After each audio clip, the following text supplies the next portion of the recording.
Départ aujourd'hui vers le col Aniel, dont nous reparlerons, pour l'ascension de ce cône allongé ressemblant au pain fabriqué dans le temps pour transporter le sucre. Je veux parler du pain de sucre et ses 3208 mètres à la frontière franco-italienne.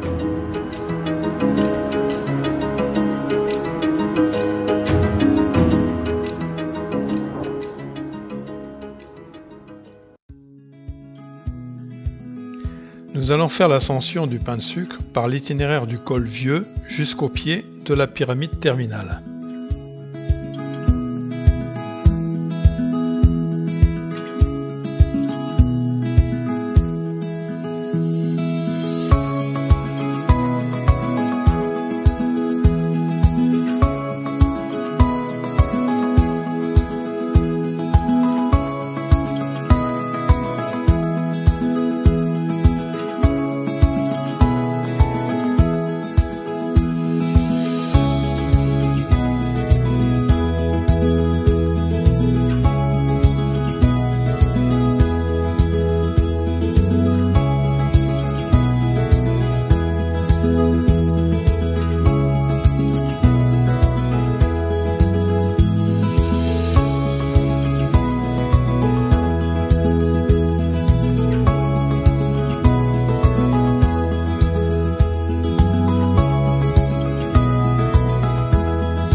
Du pied de la pyramide, d'une manière générale, la montée est raide, enlacée, pierreuse, devenant un brin vertigineuse à l'approche du sommet.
Et c'est le pic d'Asti là devant nous, en premier. Le petit là ? Ouais. Ouais. Et lui qui nous nargue toujours.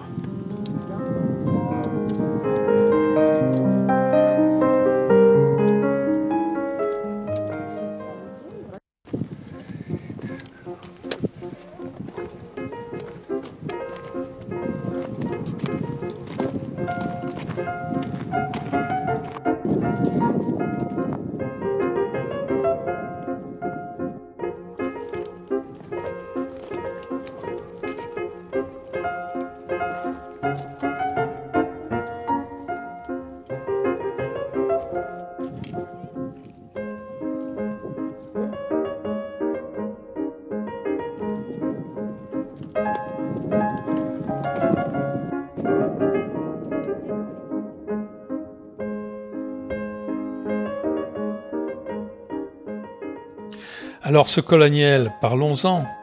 Point de passage millénaire entre la France et l'Italie, il a servi de lieu d'échange de marchandises, bétail, denrées agricoles, minerais et autres. La foire de Saint-Luc, à Guillest, matérialise ces échanges économiques importants entre les deux versions du col. C'est d'ailleurs cette foire qui contractuellement décide de la fermeture du col l'hiver. En 1885, le refuge Napoléon du col Aniel fut construit afin d'héberger les voyageurs imprudents, bloqués par les intempéries. En 1515, tout le monde se souvient de cette date, et bien 400 cavaliers conduits par le chevalier Bayard passent par ce col afin de déstabiliser les mercenaires suisses, un épisode de cette célèbre bataille de Marignane.